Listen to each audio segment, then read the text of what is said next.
Good morning friends.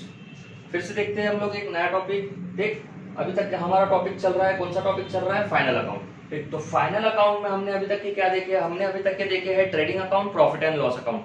आज देखेंगे हम लोग profit and loss appropriation account. तो profit and loss appropriation account क्या होता है? देख, जो प्रॉफिट आफ्टर प्रॉफिट जो एडजस्टमेंट होती है, आफ्टर प्रॉफिट जो एडजस्टमेंट मतलब प्रॉफिट एंड लॉस अकाउंट पूरा बन के रेडी हो गया, उसके बाद और भी थोड़ी एडजस्टमेंट होती है, वो वाला अकाउंट है ये प्रॉफिट एंड लॉस एडजस्टमेंट। इसका दूसरा एक नाम है profit and loss adjustment account के नाम से भी इसको बोलते हैं, profit and loss appropriation account को।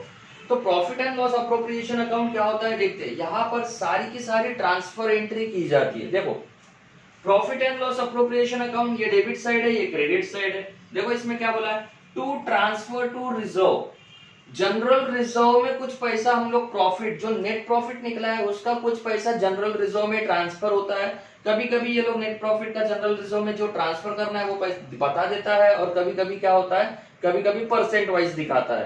ठीक है, देन उसके बाद provision for tax, provision for tax. और एक बात जनरल रिजर्व के बारे में, जनरल रिजर्व में क्या होता है, जनरल रिजर्व में, ठीक, तो जनरल रिजर्व में क्या होता है, जनरल रिजर्व में ये बताते हैं कि कभी कभी होता है जो ज्वाइंट स्टॉक ऑफ कंपनी हम लोग पढ़ते हैं, तो ज्वाइंट स्टॉक ऑफ कंपनी में जनरल रिजर्व कभी कभी बोलते हैं statutory minimum transfer to general reserve. तो जब भी बोला minimum transfer to general reserve मतलब 7.5% हमारे को ट्रांसफर करना है। कभी कभी परसेंट भी नहीं देगा, कुछ नहीं देगा, तो 7.5% हमारे को ट्रांसफर करना है। ठीक, तो देखते हैं transfer to general reserve, general reserve में ट्रांसफर कर देंगे। ठीक, जो भी ट्रांसफर, जितना ट्रांसफर करना है। प्रोविजन फॉर टैक्स, टैक्स का प्रोविजन लगा के रखा है, टैक्स पेमेंट हुआ क्या नहीं हुआ, प्रोविजन किया हुआ है। प्रोविजन किया मतलब टैक्स कैलकुलेशन करके रखा है, पेमेंट करना बाकी है। ठीक, ये भी आएगा profit and loss appropriation account में। Interim dividend, interim dividend, interim dividend, dividend paid करते हम लोग, किसको देते डिविडेंड? शेयर होल्डर को देते। तो डिविडेंड शेयर होल्डर को देना है, शेयर होल्डर को जितना डिविडेंड बनेगा उतना दे देंगे, इंटरिम डिविडेंड। वैसा ही आता है एक propose dividend, equity share holder को और प्रेफरेंस शेयर होल्डर को एक प्रपोज डिविडेंड देते, तो जितना देने के लिए बोला है उतना दे देंगे। ठीक, and dividend paid, dividend paid भी यही पर आएगी। मतलब यहाँ पर पूरी ट्रांसफर एंट्री, डिविडेंड एंट्री, ये सारी की सारी आएगी प्रॉफिट एंड लॉस अप्रोप्रिएशन के डेबिट साइड में। क्रेडिट साइड में क्या आएगा, क्रेडिट साइड में आएगा नेट प्रॉफिट लास्ट ईयर का, लास्ट ईयर का जो नेट प्रॉफिट होगा वो, और करंट ईयर का नेट प्रॉफिट, और करंट ईयर का नेट प्रॉफिट। ठीक, टोटल लगाएंगे हम लोग क्रेडिट साइड की, डेबिट साइड की। क्रेडिट साइड की टोटल ज्यादा आएगी, क्रेडिट साइड की टोटल ज्यादा है तो इधर बैलेंस मिलेगा, डेबिट साइड की टोटल ज्यादा है तो इधर बैलेंस मिलेगा। ठीक, क्रेडिट साइड की टोटल ज्यादा है तो क्रेडिट बैलेंस, डेबिट साइड की टोटल ज्यादा है तो डेबिट बैलेंस। ठीक, तो जो भी अगर यहाँ पर बैलेंस आया तो बैलेंस के नाम से शो करूंगा मैं, जो भी आएगा बैलेंस के नाम से शो करूंगा, और वो बैलेंस में ट्रांसफर कर दूंगा असेट, सॉरी, और वो बैलेंस में ट्रांसफर कर दूंगा बैलेंस शीट में लायबिलिटी साइड में, बैलेंस शीट में लायबिलिटी साइड में। डेबिट साइड में बैलेंस आएगा तो वो बैलेंस ट्रांसफर करूंगा लायबिलिटी साइड में, क्रेडिट साइड में बैलेंस आएगा तो वो असेट साइड में ट्रांसफर करूंगा। जब बैलेंस शीट देखेंगे तब पूरा क्लियर हो जाएगा, और उसके बाद एक पूरा एक बड़ा क्वेश्चन देखेंगे हम लोग, पूरा trading account, profit and loss account और बैलेंस शीट का। तो देखते हैं इसको सॉल्व करते हैं। तो मैंने एक क्वेश्चन लिया है यहाँ पर, तो क्वेश्चन में क्या गिवन है देखिए, तो एक क्वेश्चन लिया है, सॉरी मैंने इसको मिटा दिया। ठीक, तो क्वेश्चन गिवन है, क्वेश्चन गिवन है a company has an issued capital of 25,000 equity share. तो एक कंपनी है जहां पर 25,000 इक्विटी शेयर्स है, 5 रुपए का एक है, तो 25,000 इक्विटी शेयर्स 5 रुपए का एक, कितना होता 25 इंटू 5 125। ठीक, मतलब 1,25,000 इंटू 5 ये हो जाएंगे 1,25,000, 1,25,000 के शेयर हो जाएंगे। अब ये शेयर है, शेयर थोड़ी ना लूंगा मैं यहाँ पर, यहाँ तो मुझे डिविडेंड लेना है तो शेयर नहीं लूंगा। तो अगर ये शेयर मुझे लेना होता तो मैं बैलेंस शीट में लेता लायबिलिटी साइड में। ठीक है, देन उसके बाद 2010% प्रेफरेंस शेयर्स है ऑफ ₹50 ईच, 2000 50 रुपए के भाव के शेयर है, 1,00,000 रुपए के शेयर है। ठीक है, फुल्ली पेड है, पूरे के पूरे पेड है। 10% का इसका क्या है, प्रेफरेंस डिविडेंड है, तो 10% का इसको डिविडेंड देना पड़ेगा, 10% का मुझे इसको डिविडेंड देना पड़ेगा। द प्रॉफिट फॉर दी 2016 में प्रॉफिट कितना हुआ, अमाउंटेड टू ₹1 लाख, 1 लाख रुपए का प्रॉफिट हुआ। ये मेरा नेट प्रॉफिट है करंट ईयर का। ठीक। तो ये मेरा करंट ईयर का नेट प्रॉफिट है। The balance of profit bought, ठीक है, the balance of profit brought from the previous year, previous year से बैलेंस लिया वॉज रुपीज 20,000, तो net profit previous year, net profit previous year 20,000 का। At the board meeting, board meeting में क्या हुआ, it was proposed dividend of 20% on equity shares, equity shares पर 20% का मुझे क्या देना है, प्रपोज डिविडेंड। ये इक्विटी शेयर्स है, 25,000 इंटू 5 करूंगा, उसके ऊपर 20% का मैं प्रपोज डिविडेंड निकाल लूंगा। देन उसके बाद एडजस्टमेंट दिया हुआ है 7.5% ट्रांसफर टू जनरल रिजर्व, मतलब मिनिमम करना है नेट प्रॉफिट का जनरल रिजर्व में transfer. Then provision of dividend on preference shares, तो प्रेफरेंस शेयर्स पर डिविडेंड का प्रोविजन करना है, तो ये है प्रपोज डिविडेंड का प्रेफरेंस शेयर पे 10% निकालना है। कॉर्पोरेट डिविडेंड टैक्स, और एक जो हमने जितना भी डिविडेंड निकाले उसके ऊपर एक डिविडेंड टैक्स भी पेड करना है। ठीक है, तो बना लेते हैं इसका एक अकाउंट।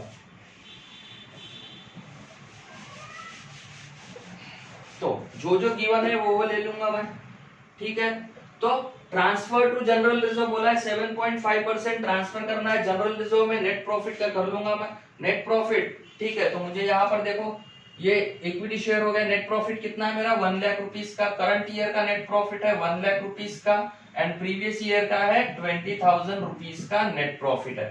ठीक, अब डिविडेंड, ठीक है, तो ट्रांसफर टू रिजर्व, रिजर्व में कितना ट्रांसफर करना है 7.5%, तो 1 लाख का मल्टीप्लाइड बाय 7.5%, तो 7,500 मुझे ट्रांसफर करना है। ये होगी फर्स्ट एंट्री, और एडजस्टमेंट की 2 एंट्री करते, सेकंड एंट्री जाएगी बैलेंस शीट में, सेकंड एंट्री जाएगी बैलेंस शीट में। यहाँ डेबिट में हुआ है तो वहां क्रेडिट में। बैलेंस शीट में लायबिलिटी साइड होती है क्रेडिट साइड, और असेट साइड होती है डेबिट साइड, तो लायबिलिटी में जाएगी। ट्रांसफर टू रिजर्व आ जाएगी लायबिलिटी, रिजर्व एंड सरप्लस में ट्रांसफर हो जाएगा। रिजर्व एंड सरप्लस करके एक हेड होता है, उसमें जाएंगे। जब बैलेंस शीट देखेंगे सारे हेड पढ़ेंगे हम लोग, बैलेंस शीट को टाइम लगेगा।